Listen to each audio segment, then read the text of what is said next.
All right. What's up, Paul? Not too much, man. How you doing? This is a squirrel chasing nuts. Hello, everybody. We're here. I got Paul Klauser, who's one of our facilitators here at Pivot. Don't let his young looks fool you.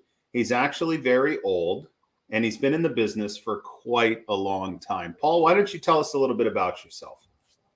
Well, I've been uh, with National Fire and Water Repair, which it's 111 years old this year, and I've been Really? with the company for 111 years. Started in 1913.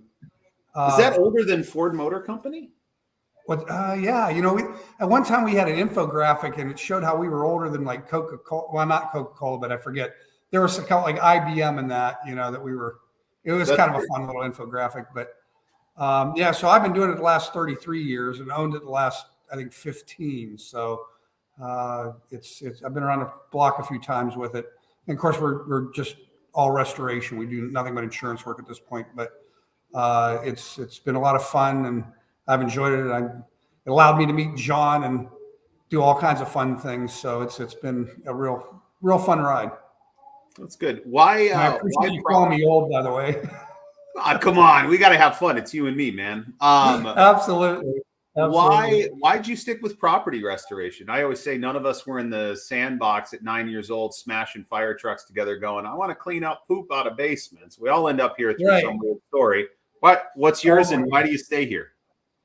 Good Lord. That was a winding road. In fact, I'd like to refer to myself as an accidental contractor. It was not really on my sights.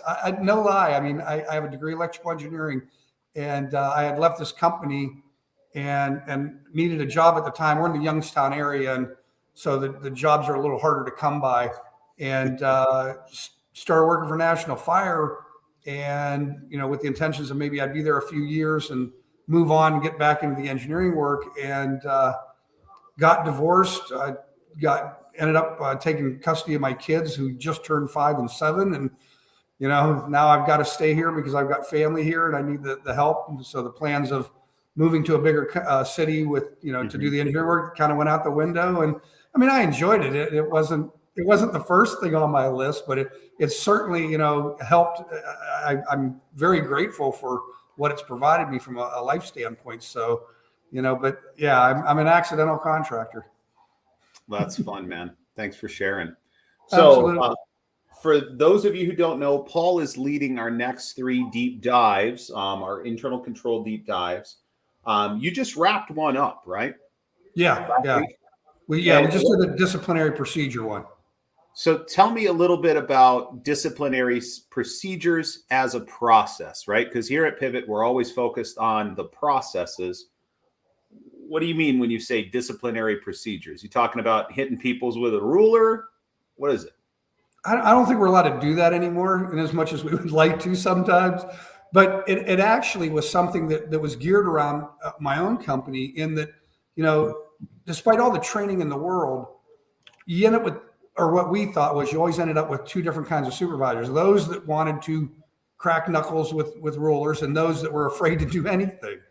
And so what we did was we kind of cut the middle of the road and set it up so that it would make it easier for the shy person to step out and get involved in a disciplinary process. And it made the ones that were maybe a little overzealous put a buffer there to slow them down a little bit and allow the management team in both cases to be able to like step in and give some guidance on it. So it was a evolutionary process that we came to this procedure. And of course, it's just one take. Everybody has their own different takes on how they think they do it. But we found that this worked really well, and it gave a lot of control to the supervisors, especially when they were shy about it. But most importantly, it gave a lot of legal protection to the company itself. And of course, that's always a big concern. So, like I said, it's just one take on how to do things, but it works well for us. And I imagine it would work well for a lot of companies. So if I am a restoration company and I have nothing documented on disciplinary process, but I've just heard the words that came out of your mouth and I'm going, you know what? that dude Paul is kind of smart. It's making a lot of sense right now. And I wanted to start authoring something myself. What should a good disciplinary process contain? Like if you had 3 to 5 bullet points, you said, look, a good disciplinary process is going to have this, this, this, and this. What would those be? Okay, so the goal is that you are trying to correct behavior. Okay, you're trying to salvage this person. You're not necessarily trying to get rid of them, because at that point it becomes from a disciplinary process to a termination process. Okay, and those are two distinctly different things. But regardless of that fact, what you have to do is documentation is very, very important. And there's levels of documentation where sometimes it's transparent to the person being disciplined. And I hate using the word discipline because it's such a negative connotation. But the reality is that any cornerstone of any system needs to have good documentation. And what it does, if it's done properly, will pass enough information along to the management team so that if the one-on-one incidents as they occur, if that immediate transaction is only the tip of the iceberg, the continual documentation prompts the management team into seeing what's going on so that they can step in and say, okay, the supervisor took care of it at that level, but we've got a bigger issue here that we need to handle. So if you want where my biggest points are is the documentation. And it's not a negative thing. And like I said, that just works for everybody all the way down the line. And not only that, but that is the legal protection you need as a company. So cornerstone. You familiar with 1 Minute Manager? I know I talked about it at our leadership or our strategic planning summit. Yeah, I'm a little bit. I'm not. It's been a while since I looked at it, to be honest with you. I think it was good. I always love the way that they structure it, right? So the whole concept behind 1 Minute Manager is 1 minute goals, 1 minute praises, and then they refer to them as 1 minute redirects, right? Mm. And so even the authors of 1 Minute Manager changed the phrasing because they originally had it listed as I can't remember, so 1 minute disciplines or 1 minute corrections, like the language is a little more harsher, but as society has evolved and frankly, yelling at people in the workplace became less and less okay, they started to soften that language. Right. So then that way, it was dialed in. But I love the concept of 1 Minute Manager because I think it hits on what you're talking about here with disciplinary procedures. It's, hey, we want to let you know you did something wrong. We're going to document it. So then that way, if you continue to do it wrong, we have legal protections. But other than that, we're done. Let's move on. Right. Because the intention is to coach those individuals up, not coach them out. Exactly. And that's what in our procedure, the way we have it set up is a verbal warning. And despite the fact that all you're doing is pulling the person aside away from anybody and saying, hey, man, you can't be doing it this way. Please stop that. This is how we do it, kind of a thing. And at that point, I'm sorry, the dog decided to grab a scoop. But, once that verbal, even though it's a verbal warning, there's written documentation. They don't have to sign it. It's just something that goes in that file, goes to the management team. So each time something comes up and goes as a documented item, then it's looked at in its totality, and the management team says, hey, this is the 10th verbal warning. We've got to do something bigger here. And it's just a slowly escalating process. And I feel like the other thing that, formalizing. And I think the dog went away. Dude, that was awesome. I think the other thing that formalizing documentation does is in the event that you end up on the termination road path, it answers the question of, does the employee who's losing their job see it coming, right? If you have a process by which you're documenting everything, then that individual is likely going to see it coming. But if you're not giving the feedback and you're not documenting it, they probably don't. Well, and again, it goes back to the bottom line is the whole idea of this is to take out an employee and make them better. I mean, you've got a lot of time and energy invested in these folks, unless it's something really egregious, a lot of this behavior is usually correctable. I agree. Awesome. And so if you're a Pivot member and you're saying, hey, look, I understand what Paul's talking about and I want to learn more, all you have to do is log into our Pivot member website, go to the disciplinary process within the internal controls, and you'll be able to find the deep dive that Paul recorded last week. Now, Yeah, tomorrow, and in fact, in that there. Oh, I'm sorry. I was going to say, if you go look at that, there's a flow chart there on how to do it. There's bulleted points on the best way to handle things. I mean, it's very detailed. There's a lot of information there. and for those of you who don't know Paul like I know Paul, dude is the champion of authoring technical, process-oriented documents. The stuff that comes out of this guy's brain is pretty damn impressive. And that's the only compliment you get on this call. Yeah, well, you know what? I've paid you so many 20s at this point. I got to stop at some point. What are you going to talk about tomorrow, right? We've got another deep dive coming up tomorrow. Oh, so this is one of my favorite ones, and it's interesting because it's interesting to see I can't wait to see who actually shows up for it. It's going to be about financial statements. Okay. And basically, yeah, and it's very basic stuff, but you'd be amazed at the different way that people look at things. And me having the engineer brain, everything breaks down, by numbers. So to me, it's just very black and white. It's not, to me, it's not very difficult, but I understand. So some people struggle with this stuff. And so we're just going to walk through the basics of an income statement, a balance sheet, and a statement of cash flows, and just give the basics around it, just so that you have a greater understanding. A lot of time, and with some of these presentations that I've done, I was really amazed by the fact that so many people get so focused on things that they fail to step back and look at the big picture. And with these deep dives, that's one of the great things about these deep dives is it gives you a 30,000 foot view. And it's almost every time this happens, every time I get on a phone call, there's an aha moment. There is why didn't I see this? And it's awesome. I really enjoyed doing that part of it. But yeah, so it's the basics of financial statements and what they mean and how to look at them and what they're used for.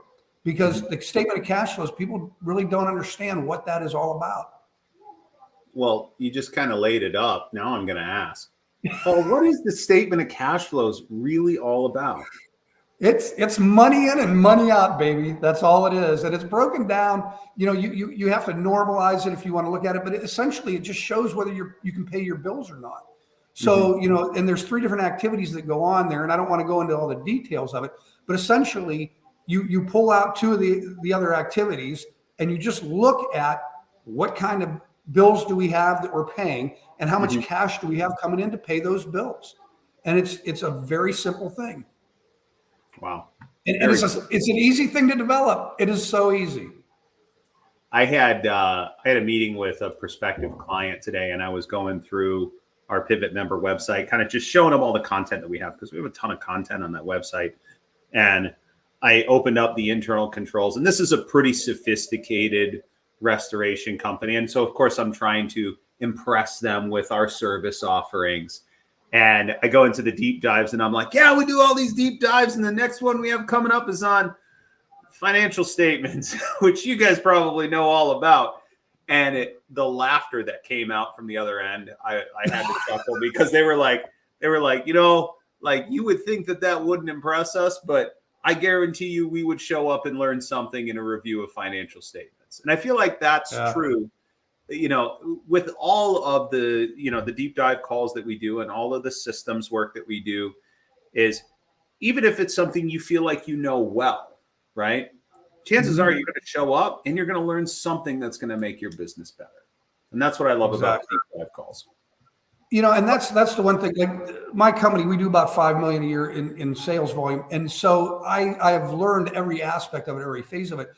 With some of these larger companies, people are coming in at a higher level and more focused in a single area, and that's what I'm starting to discover is that Pivot is really helpful for those kind of companies, because these people go in and they're so focused in one area that they can find from Pivot, they can learn about a lot of other things that aren't necessarily in their arena, but certainly affects what goes on, where they do play. So, coming from a smaller company like mine, it makes you, I hate to even use this term, but like a jack of all trades, because We know what the other half of that is. So. Yeah. No, and but I think when you have a smaller organization, you do have to be a generalist in that way, because you know, a lot of the times you can afford to have basic accounting functions covered, but like you're not going to hire a $250,000 a year CFO to hang out in your office and twiddle his or her thumbs, right? Correct. You kind of need to acquire those skills on your own, and that's where I think we do a good job of filling those gaps. Very true. That's this Thursday, and you've got one more on the calendar for next Thursday, the 26th. Yeah, and that's going to be cash forecasting. At the risk of asking an absolutely dumb question, what is cash forecasting? I just get a dartboard, and no, I'm kidding you. Cash forecasting is it's just a way of looking, and there's a couple of different ways to do it. The easiest one is to look at past financial records. It's just a simple way of extending out where your cash is going to be as far as like accruing cash, how much you're going to be spending. And it's typically used for when you're in a capital growth mode. So that is where it's most advantageous.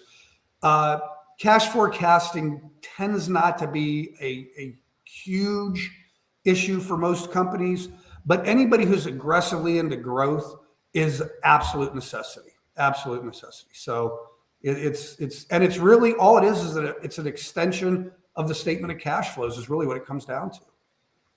We had 4 years of double-digit growth at Premier, and I feel like that's literally all I did was hire new people and make sure we had cash for tomorrow.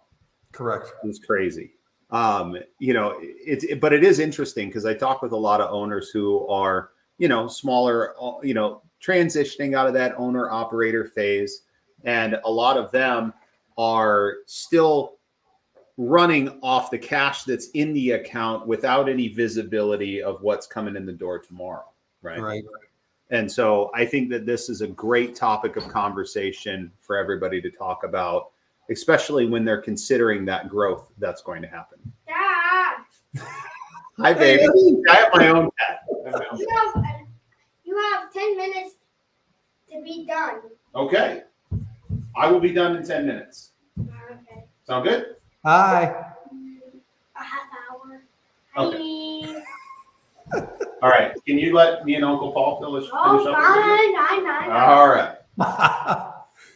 Well, that's it. I'm going to pull the dog up at some point. There you go.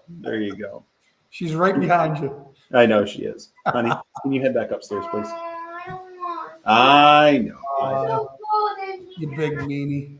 It's hot. It is hot outside, baby. It is. All right. So, anything else on cash forecasting, Paul? No, that's pretty much it. That one's out of the 3 topics. That one's kind of the driest of the dry. So, For sure, man. For sure. but we do have some more things coming up. I've been working on, and we're hoping I might have a week off in between some of these. I'm hoping not, but just I've been hammered for time of late, and just completely out of the blue. But trying to put some other deep dives together. But we're going to try to keep hammering them hard until the end of the year. So a lot of good information, though. A lot of good information on that website. Yeah, and you do a great job of aggregating information from a variety of sources too. I've seen what you've done with a lot of these, and it's pretty solid stuff. Every time I'm in our Pivot member website showing prospects what we've got going on, I'm always impressed with everything that we have.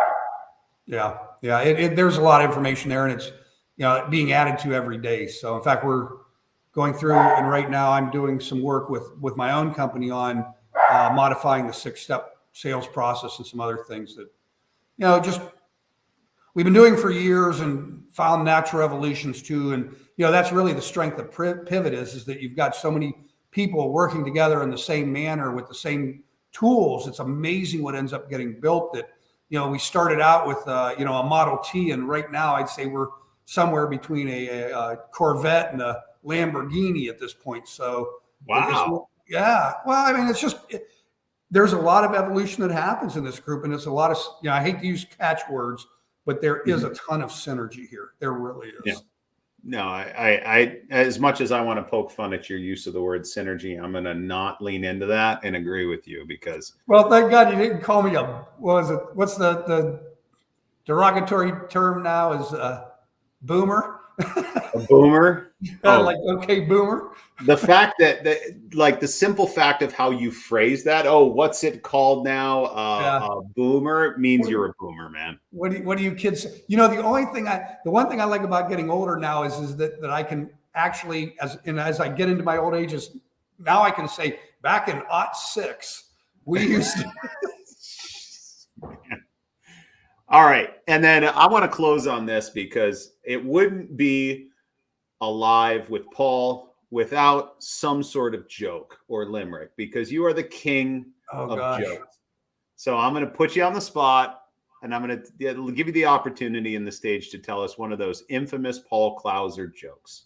How clean do you want this? I do. The only thing that YouTube asks me is this a content suitable for kids? So okay, I think. Well, my wife approved me telling this joke at one of the CE classes that I teach, so I'm gonna run with this one. Okay, it's one of my favorites. To be honest, it's a little off color, but it's not terrible.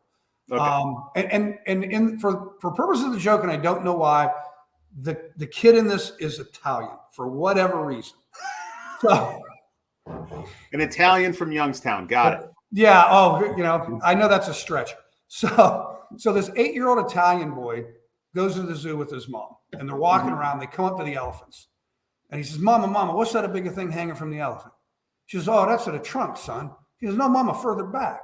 She says, oh, that's at a tail. He says, no, Mama, between the two. She says, oh, that's a nothing. About a month later, father takes the kid to the zoo. Same thing happens. Daddy, what's that a big thing hanging from the elephant? So, oh, that's the trunk, son. He goes, no, Daddy, further back. He says, oh, that's the tail. You know, Daddy, between the two. He goes, oh, that's the elephant's a pee-pee. He goes, huh? He goes, you know, Mama said it was a nothing. He says, well, your mama's a spoiled. Jesus, man. Well, there you have it. Stand up, man. What's that? No, God. Well, I could tell you some stories, but we'll save it for the next time we do this. That sounds good. If you ever do an open mic night, I'll come to Youngstown. I actually have done that. It was years ago when I was in college, and that's the story I'll tell you. But that's for next time. It's time for a resurgence, man. That's what happens next. All right. Thank you, everybody, for tuning in and hanging out with us for a little bit. If you'd like to learn more about Pivot, the service offerings that we have, you can go visit us at www.pivotmybiz.com or hit me up on any of the social channels. We love helping restorers. We love this industry, and we're always happy to help. Take care and aloha.